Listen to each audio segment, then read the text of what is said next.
right, and we're back for another episode of the Lakers Fast Break podcast. It's Gerald Glassford coming right back at you here from Lakers Fast Break. Pop Culture Cosmos, Inside Sports Fantasy Football, and Game Source. We truly appreciate everyone out there listening to all of our shows. And if you can, please give us a 5-star review on Apple Podcasts.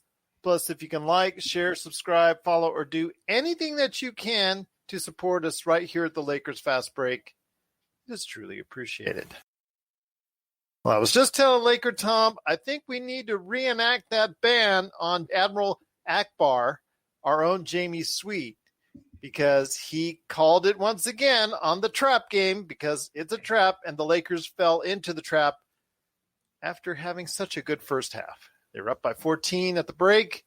Things were looking good. And then they decided to go ahead and store away their offense for the rest of the winter and put it on hibernation mode because their offense did not come out to play in the second half.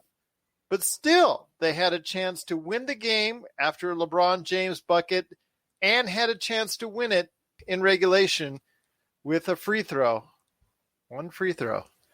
And unfortunately, he missed. And in overtime, the Washington Wizards took over and ultimately won the game in overtime, 127-124. A lot of mistakes, 8 turnovers by LeBron. Just not where we need to see him, even though 31 points, 13 assists, 9 rebounds. He is, I just say he's right now looking very fatigued, and playing 43 minutes obviously doesn't help the cause. But a lot on his back right now, I know, so I don't want to be too hard on him. Kyle Kuzma, unfortunately, only 14 points today, 11 rebounds, great hustle on the boards, but still needed a little bit more offense. KCP must have heard from Tom because he did actually do pretty good today as far as shooting-wise. 4 from 8 from 3, 8 out of 15, 21 points. Montrezl Harrell, 26 points, 10 out of 17. Good shooting day. That's what he does. That's what you get. But the rest of the team just couldn't get enough offense in that second half. And again, they fall 127-124 in overtime. And here today to talk about his thoughts on the game and falling into the trap.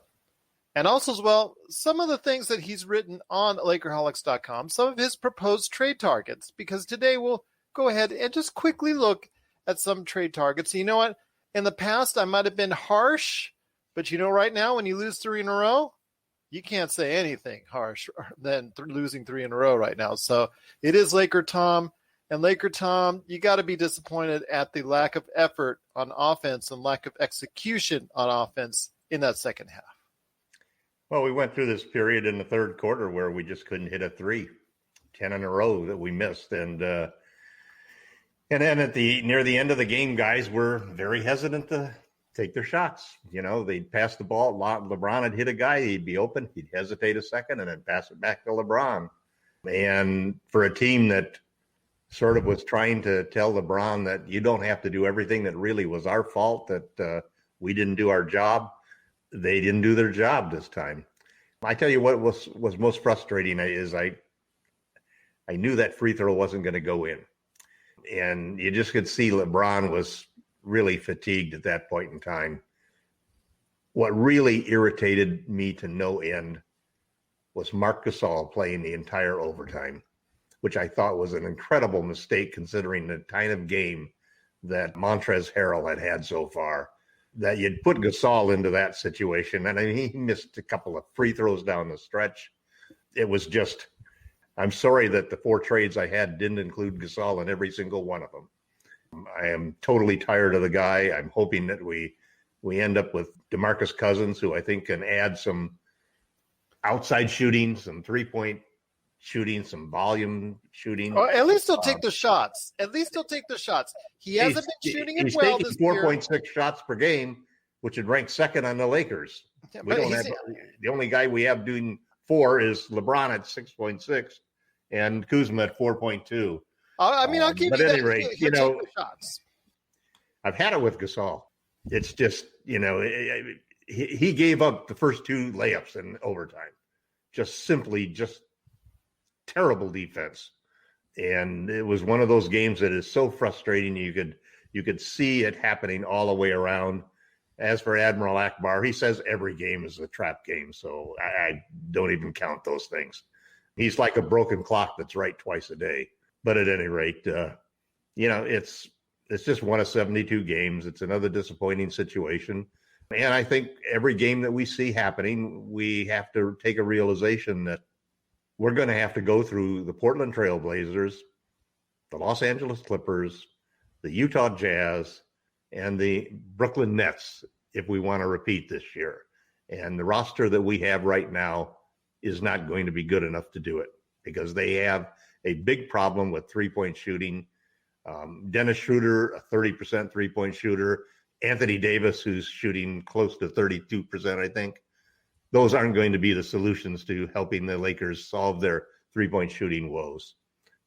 I don't understand what Vogel's whole thinking was, putting Gasol in this game to try to, and then having him go out and try to be the double on Westbrook or Beal. It's just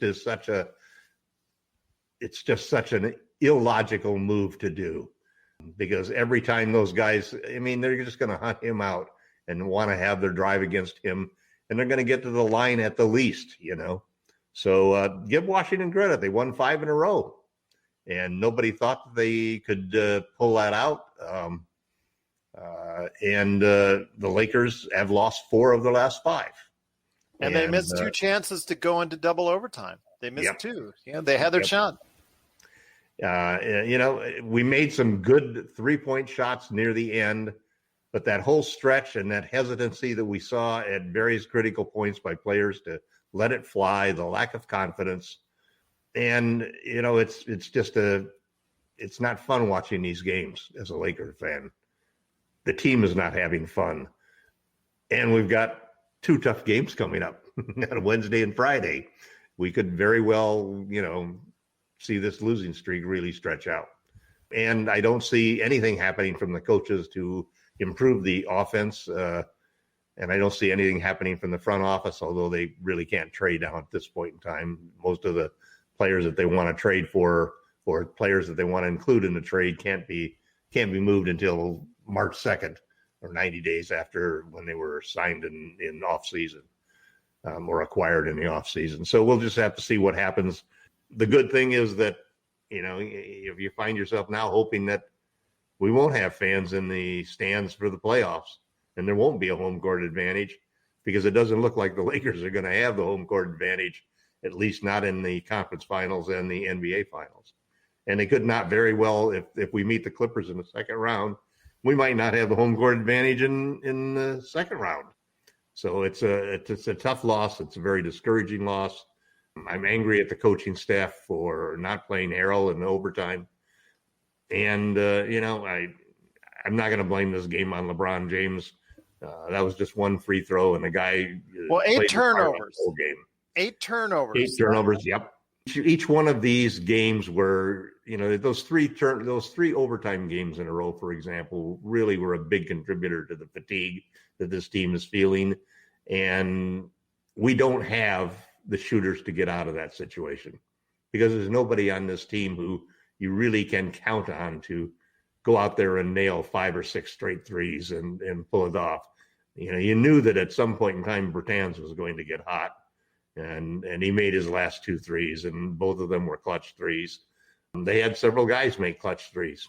And so even though we won the 3-point battle, we gave up a huge number of points in the paint, usually by shoddy defense at various points in times, and just letting everything sort of fall apart when we couldn't hit our shots. It is a game of streaks, and it's a game of momentum. And when you miss 10 straight threes, you hope that the team would just clutch down on defense and really try to stem the tide at that point in time.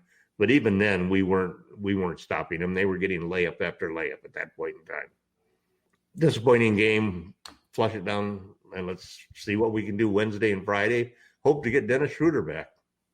Well, you won't get him back until Friday at the earliest, and then Wednesday is a big one because we're heading into Utah to make everything worse. But you know what? Let's look on the bright side. The Lakers have a much better record on the road than at home, which is usually not the way it's supposed to work. Turn for a trap game.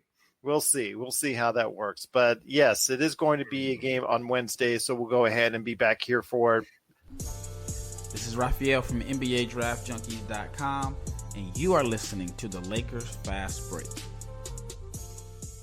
Check out what's been going on with the Pop Culture Cosmos Show and the PCC Multiverse. People are just losing their minds trying to consume Marvel products right now, and I don't blame them. This is some of the best entertainment you can get on TV and big screen right now. If something's going to be successful, they look at the mentions, they look at the likes, they look at the retweets and the tweets and the subtweets and the tweets, and they look at all of that to say, okay, this is actually going to garner a lot of attention. Is it going to be enough, though? I think the fish out of water syndrome might be enough for somebody like us, because it's going to be hilarious to watch two stoner kids we saw barely make it through high school now live in a society that they fully don't understand because they've been stuck in a decade and never came out of it. Facebook stars, not ninja stars, okay? I know how some people take things literally, so don't throw ninja stars at us, but like the Facebook stars. Click on those. That's what we want. That's the Pop Culture Cosmos Show. And the PCC Multiverse.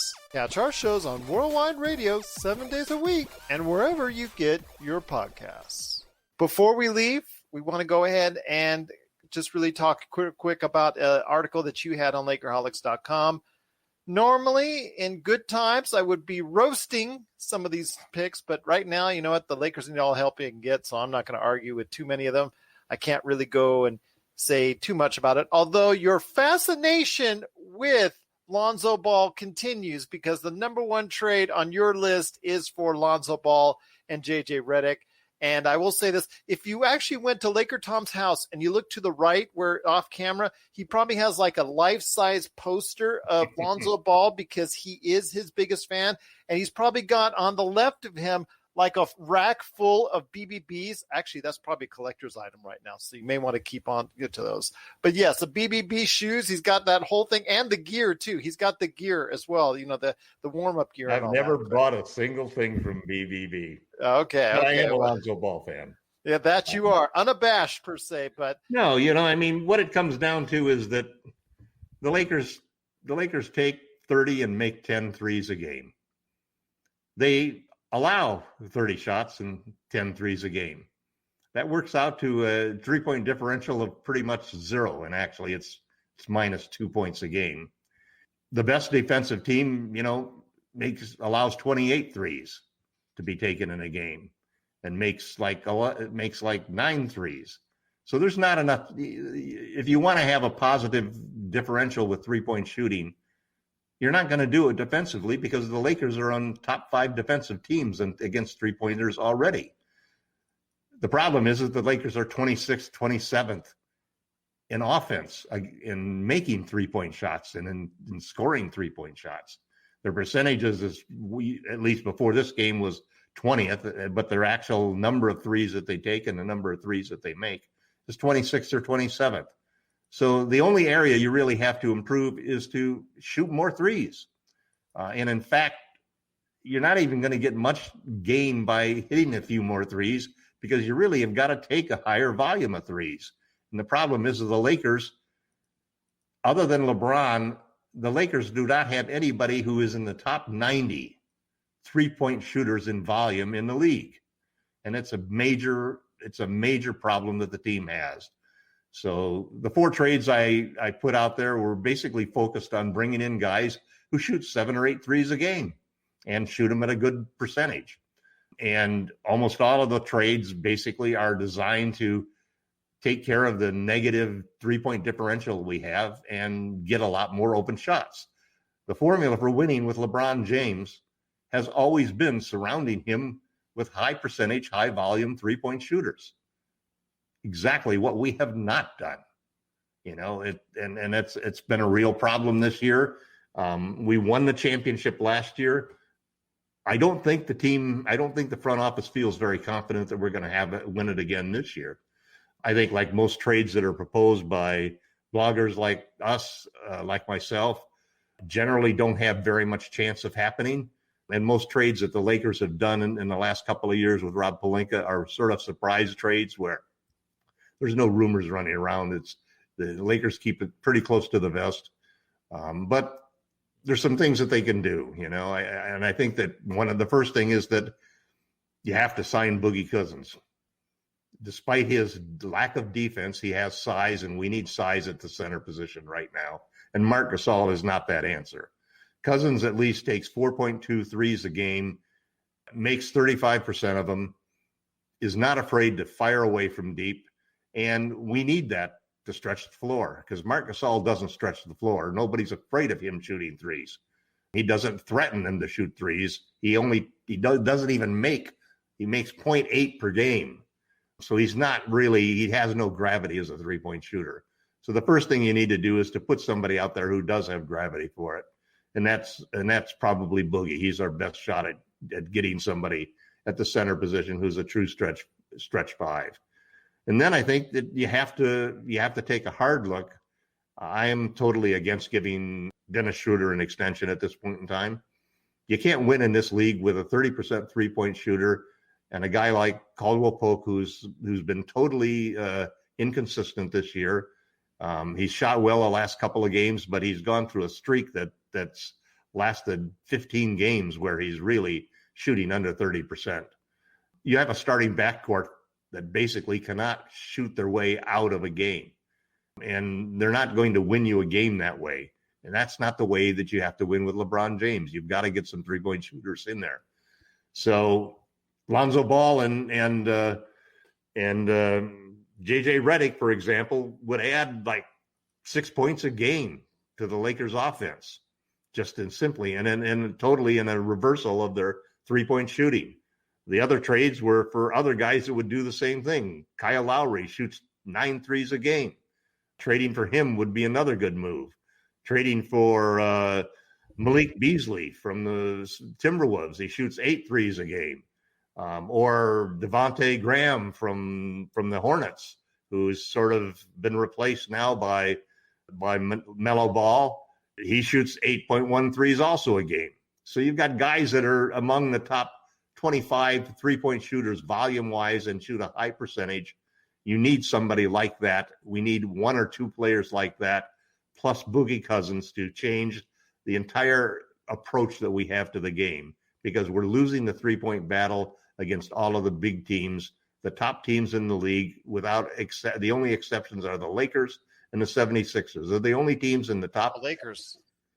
The Lakers and the 76ers are the only 2 teams among the top 7 ranked teams as far as win-loss goes that have negative three-point shooting percentages. Thank you for clarifying. Every other one of those teams is in the top 5 of their three-point shooting. Utah makes around 9 points a game more than anybody else. The Clippers, 6 or 7 points more than anybody else. And you just go down the line and you look at the teams that are in there. The Blazers, for example, have 2 guys in McCollum, who's out right now, and in Dame, who shoot 11 threes a game. But Gary Trent Jr. makes up for that. He makes up for it, but you still end up with every one of these teams that we're going to face. The Rockets, the Blazers, the Clippers, the Jazz, and the Nets are among the top 5 teams in three-point differential. We're going to face those 4 teams in a row in the playoffs. And the net result is that we're going to lose the three-point battle against every one of those teams. Now, the chances of us going through those 4 teams, through a gauntlet of those 4 teams, with our three-point shooting roster right now, is very low. We're not going to win every one of those series. For one thing, all it takes is some guys getting hot and you lose a few games when you're playing against a team that really relies upon it and shoots 40 to 50 threes a game when we shoot 30 of them a game. That's the big differential. It's a game of math, and the math basically is deadly against us. So we need to improve our roster's ability to shoot threes. We need to shoot more threes. We did at least a fair job today. We shot 44 threes. We shot 45 yesterday. Our high for the season is 45. And the reason we're shooting 45 and 44 is because teams are packing it in and preventing LeBron from getting to the basket, making it very hard for him. And so he's finding the open man, and unfortunately, the guys that he's finding can't sink the shots that they need to sink. Well, right now, again, if you want to take a look at LakerHolics.com, you'll see his thoughts on his 4 top trade targets right now. That's right now we have Lonzo Ball, J.J. Redick at number 1, Kyle Lowry and Aaron Baines at number 2, Devontae Graham at number 3, and Malik Beasley at number 4. I think we could do better, but we'll have to wait and see. We'll have to see if that's something that Rob Pelinka is maybe taking some notes at LakerHolics.com. I think you could poke holes in all of it, but again, he's LakerTom is right when he thinks that we need a little bit more efficient 3-point shooting and a little bit more as far as a commitment on that. So we'll see what happens. Kind of think that maybe the Devontae Graham trade, out of all of them, I think might be the one that makes the most sense for the team. But we'll see what happens. Malik Beasley, he's going to be too pricey. I think it's just they're going to ask for too much for somebody that's averaging 20 points a game right now. I just don't think that the Lakers will like the price tag on that. I think they'll ask for at least a first rounder, if not more, in trading Malik Beasley. So Ball and Redick, you never know. I mean, David Griffin could do business with the Lakers once again, so we'll see on that one. The guys that are on if you look at I know they're trying to move, but I know they're trying to move them. Devontae Graham and Ball and Redick are 3 players that basically are on the trade market right now. Yeah. But Kyle Lowry and Aaron Baines, I know that Toronto wants to get rid of Aaron Baines badly as far as a bad signing is concerned. So we would get that baggage, and we would hope for revival. And they've also talked at various times. They're doing better now since the team has won several. I think they've won 7 out of 10 games. But earlier in the season, there was a lot of talk about Lowry being moved, and primarily because the last 2 playoffs he hasn't played extremely well. Mm-hmm. He's had a great regular season this year and a good regular season last year, but the last 2 times in the playoffs he's really shot poorly. So most of these, and Beasley, you're in a team that basically is going nowhere. So the question is, what can you give him? And both of those trades for Devontae Graham and Beasley, I think the big piece that I'm offering in both of those trades is Talen Horton-Tucker, who's a really very coveted player by a lot of people because at 20 years old, he's shown great skills. I've become of the opinion right now, just because of the 3-point shooting problems, that even though I think he's going to eventually be a good 3-point shooter because he's a close to 90% free throw shooter, he's not a three-point shooter that's going to impact us at this point in time, because his first look every single time he's got the ball is to attack the rim. And this is why I've changed my opinions on Boogie Cousins. I've changed my opinions on Dennis Schroeder. I've changed my opinions on Talen Horton-Tucker, because I feel very strongly that this team needs 3-point shooting. And you need volume. You need volume 3-point shooters. You don't need to just shoot a little bit better. A little bit better is not going to solve the problem if you're taking the same number of threes as you're allowing. You need to make more threes than you allow, and there's not any room for us to get much better as far as reducing the number of threes we allow. And you sure have changed shoot more of them. And you sure have changed your mind on Marc Gasol. And thank you for coming to the dark side, because we all, outside of you, just I've been hoping that Mark would start shooting and become more aggressive. But there's some guys whose genes aren't made to shoot first. They're pass first guys, no matter what the situation is, and that's Marc Gasol. Well, again, his get up and go has gone up and went, so it's clear to say that. And we all saw it, but you had hope, and that's one I think that you're finally coming around on, and thank goodness for that. Boogie Cousins, at this point in time, he's still trying to round out into shape, and we don't know how much he has left after those terrible injuries back to back.